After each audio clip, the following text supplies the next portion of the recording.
حضرت علی رضی اللہ تعالیٰ عنہ میدان سے گزرتے تھے اور جب اپنی فوج کے جو مقتول تھے، شہید تھے، ان کو دیکھتے اور کہتے یہ جنتی لوگ ہیں جو شہید ہو گئے. اور پھر ادھر کی جماعت کے جو لوگ قتل ہوئے تھے ان کی لاشوں کے پاس جاتے، حضرت علی کہتے یہ جو جتنے قتل ہوئے جنتی لوگ ہیں. اعوذ باللہ من الشیطان الرجیم، بسم اللہ الرحمن الرحیم. ان الدین عند اللہ الاسلام، صدق اللہ مولانا العظیم. بارگاہ رسالت محاب صلی اللہ تعالی علیہ وسلم میں درود پاک کا ہدیہ پیش کریں. اللہم صلی علی سیدنا محمد معدن الجود والکرم وآلہ واصحابہ الکرام وابنہ الکریم وبارک وسلم صلاۃ دائمۃ سرمدا ابدا. عزیزان گرامی وقار، تاریخ اسلام کی سچائیاں آپ کے سامنے بیان ہوتی جا رہی ہیں. خلافت راشدہ کا دور ختم ہوا 40 ہجری میں. چونکہ نبی مکرم مخبر صادق رسول اکرم صلی اللہ تعالی علیہ وسلم کا فرمان علی شان بھی تھا، الخلافت بعدی 30 ثم الملوک، میرے بعد خلافت 30 سال رہے گی پھر بادشاہت آ جائے گی. تو یہ جو خلافت ہے اس کو خلافت راشدہ کہا جاتا ہے. اس کے بعد جو آئے ان کو بظاہر خلیفہ تو کہا جاتا ہے، لیکن اس حدیث پاک کی روشنی میں خلفائے راشدین کے بعد جو آئے ان کو بادشاہ کہا جاتا ہے. کیونکہ خلیفہ جو لفظ ہے یہ بہت ہی بامعنی لفظ ہے، اور خلافت جو جس کو زیب دیتی ہے اس کے اندر بہت سارے گر ہونی چاہیے، بہت سارے ہنر ہونے چاہیے، بہت سارے اخلاق حمیدہ ہونی چاہیے. خلافت راشدہ کا جو دور ہے 30 سال چلا، یہ اسلام کا سنہری دور ہے، بلکہ اس کو خلاصہ اسلام کہا جاتا ہے. یعنی خلفائے راشدین کا جو دور ہے اسلام کی ترویج و اشاعت اور اس کا صحیح چہرہ لوگوں تک پوری دنیا میں پہنچانے میں یہ دور بڑا اہم کردار رکھتا ہے. پھر اسلام پھیلتا رہا، لیکن اس دور کی مثال نہیں مل سکتی. یہ چاروں خلفاء سیدنا ابو بکر صدیق، سیدنا عمر ابن خطاب، سیدنا عثمان ابن عفان اور سیدنا علی بن ابی طالب رضوان اللہ تعالی علیہ مجمعین کے جو دور گزرے ہیں. لیکن اسلام کی یہ ترقیاں غیروں کو کب بھاتی، کب پسند آتی؟ رومیوں کو انہوں نے دھول چٹا دیا ہے، ایرانیوں کی سلطنت ختم ہو گئی ہے، افریقہ میں اسلام پہنچ چکا ہے، آرمینیا، آذربائیجان، رشیا کے قلب میں اسلام جا چکا ہے. تو ظاہر سی بات ہے دشمنان اسلام اس کو ویلکم کرتے ہوئے، استقبال کرتے ہوئے تو نہیں قبول کریں گے. دسیسہ کاریاں شروع ہو گئیں، فتنہ پردازیاں، فتنہ انگیزیاں. جو چھپے ہوئے لوگ تھے بظاہر مسلمان تھے لیکن اندر سے وہ کافر تھے، ان منافقین نے اسلام کو نقصان پہنچانے کے لیے کوئی بھی حصہ چھوڑا نہیں. جیسے کہ میں نے 2 دن قبل بتایا تھا، سب سے پہلے فتنے کا بیج بونے والا جو شخص تھا عبداللہ بن سبا، یہودی تھا، اسلام میں آیا لیکن جماعتیں پیدا کر دی. اب خلافت راشدہ ختم ہوتے ہوتے ہی مسلمانوں میں جماعتیں آ گئی تھیں. یعنی مولا علی کرم اللہ وجہہ الکریم کا جو انتقال ہوا، آپ کی جو شہادت ہوئی، تقریباً 3 خلفاء کی شہادتیں ہوئی. حضرت عمر بھی شہید ہوئے، حضرت عثمان بھی شہید ہوئے، اور حضرت علی کرم اللہ وجہہ الکریم یہ بھی شہید ہوئے. لیکن فرق یہ ہے کہ خلیفہ دوم حضرت عمر کی جو شہادت ہے وہ ایک غیر مسلم مجوسی کے ہاتھوں ہوئی، جو آگ کا پجاری تھا، اس کا اسلام سے لینا دینا نہیں تھا، اور اس نے اپنے ذاتی رنجش میں قتل کیا ہے. لیکن حضرت عثمان کا قتل مسلمانوں کی ایک باغی جماعت نے کیا، اور حضرت علی رضی اللہ تعالیٰ عنہ کا قتل بھی بظاہر مسلمان کہلانے والے تھے لیکن وہ کافر ہو چکے تھے، خارجی. لیکن نام کے وہ مسلمان ہی تھے، عبد الرحمن بن ملجم جس نے قتل کیا۔ تو اب یہاں سے آپ اندازہ کریں کہ مسلمانوں کے ہاتھ سے جب اتنے بڑے دو خلیفہ قتل ہو گئے، شہید ہو گئے، تو پھر فتنہ پیدا ہو ہی چکا تھا، فتنہ عروج پر تھا۔ دو جنگوں کا ذکر کل میں نے کیا تھا، ایک جنگ جمل اور ایک جنگ صفین۔ یہ جنگ جمل جو ہے سیدہ عائشہ صدیقہ رضی اللہ تعالیٰ عنہا تشریف لائی تھی اس جنگ میں، اور پھر وہ صلح ہو گئی، واپس وہ چلی گئی، حضرت علی بھی گئے، لیکن غلط فہمی سے دونوں فوجوں میں لڑائیاں ہوئیں اور دونوں میں صحابہ بھی شہید ہوئے ہیں۔ اس جنگ کے بعد ایک اور جنگ ہوئی تھی جس کو جنگ صفین کہتے ہیں۔ یہ حضرت امیر معاویہ ملک شام سے نکلے تھے، چونکہ میں نے بتایا تھا آپ کو کہ حضرت عثمان غنی کے قتل کا بدلہ لینے کا سب سے زیادہ جو اعلان کر رہے تھے اس میں حضرت امیر معاویہ تھے، کیونکہ خاندان ایک ہی ہے، حضرت عثمان کا خاندان بھی اور حضرت امیر معاویہ کا خاندان بھی ایک ہی ہے۔ تو خون عثمان کا قصاص، بدلہ، اس نعرے سے وہ اٹھے تھے، اور اس کے بعد جنگ جمل کے بعد حضرت امیر معاویہ رضی اللہ تعالیٰ عنہ بھی فوج لے کر کے نکل پڑے تھے۔ حضرت علی کرم اللہ وجہ الکریم نے بہت ساری صلح کی کوششیں فرمائیں، خطوط لکھے، لیکن جواب میں صرف ایک ہی جواب آتا تھا کہ خون عثمان کا بدلہ چاہیے۔ یہاں تک کہ ایک بڑے صحابی ہیں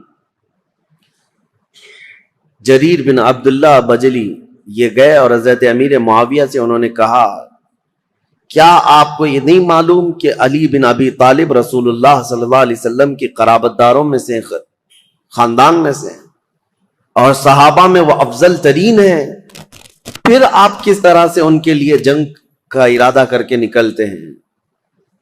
کیا آپ یہ سمجھتے ہیں کہ علی بن ابی طالب نے عثمان کا قتل کیا ہے، عثمان بن عفان کا قتل کیا ہے؟ حضرت امیر معاویہ نے کہا، نہ، میں ان کی فضیلت کا بھی قائل ہوں، وہ رسول اللہ صلی اللہ علیہ وسلم کے رشتہ دار بھی ہیں، یہ ساری چیزیں اپنی جگہ پر، لیکن حضرت امیر معاویہ کی ایک دلیل یہ تھی، کہتے ہیں ہاں یہ بھی میں سمجھتا ہوں کہ اگر علی بن ابی طالب نے عثمان بن عفان کا قتل نہیں بھی کیا ہے تو قاتلوں کو ہمارے حوالے کیوں نہیں کرتے؟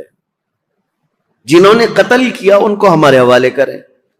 تو حضرت علی کرم اللہ وجہ الکریم کے پاس انہوں نے خط لا کر کے دیا کہ امیر معاویہ تو یوں کہہ رہے ہیں۔ حضرت علی نے کہا، مجھ سے وہ لوگ ایسی چیز کا مطالبہ کر رہے ہیں جو میرے ہاتھ میں ہے ہی نہیں۔ حضرت عثمان غنی کے قاتل کون ہیں یہ پتہ ہی نہیں ہے، تو کیسے ان کے حوالے کیا جائے؟ اگر میرے قابو میں ہوتے، میرے قبضے میں ہوتے، تو حضرت علی کہتے ہیں سب سے پہلے خون عثمان کا بدلہ لینے والا علی بن ابی طالب ہوتا، لیکن معاملات نہیں سلجھے، یہ حالات بڑھتے چلے گئے۔ پھر حضرت امیر معاویہ جو لشکر لے کر کے نکل پڑے، اور ان دونوں جماعتوں کی ایک جگہ پر جا کر آمنا سامنا ہو گیا، ان جماعتوں کا مقام نہروان کے قریب۔ حضرت امیر معاویہ کے ساتھ جو فوج تھی وہ بھی بہت ہزاروں کی تعداد میں، اور حضرت علی رضی اللہ تعالیٰ عنہ کے ساتھ جو فوج تھی وہ بھی ہزاروں کی تعداد میں۔ لیکن حیرت کی بات یہ ہے کہ کچھ جو دور اندیش تھے، صحابہ تھے، وہ لڑائی ہونے نہیں دے رہے تھے۔ دونوں فوجیں میدان میں پڑاؤ تو کر لیں، یہ جمادی الاول کا شروع کا مہینہ تھا، اور جمادی الاخر آ گیا، یعنی 2 مہینے تک فوجیں وہیں پر رہیں، لیکن لڑائیاں نہیں ہوئی آمنے سامنے۔ اور حتیٰ کہ حالات ایسے ہو گئے کہ ادھر کی فوج ادھر کے لوگوں میں آ جاتی تھی پانی لینے کے لیے، ادھر کے لوگ ادھر جاتے تھے پانی لینے کے لیے، تو دوستی بھی ہو گئی 2 مہینے میں۔ اور اس کے بعد رجب کا مہینہ شروع ہوا تو حرمت والا مہینہ، اس میں جنگ حرام ہے، تو جنگ بندی ہو گئی۔ 3 مہینے ایسے ہی گزر گئے، دونوں فوجیں میدان میں پڑاؤ ڈالی رہیں۔ پھر اس کے بعد حضرت علی رضی اللہ تعالیٰ عنہ اور حضرت امیر معاویہ رضی اللہ تعالیٰ عنہ دونوں کے درمیان یہ خط و کتابت بھی چلتے رہے، صلح کی باتیں بھی چلتی رہیں، لیکن جیسے کہ میں نے کہا سبائی فتنہ یہاں پر بھی موجود تھا دونوں جماعتوں میں، اور دونوں جماعتوں کو جنگ پر بھڑکانے کے لیے شرانگیز دونوں جگہ موجود تھے، بھڑکاتے رہتے تھے۔ اور اس کے بعد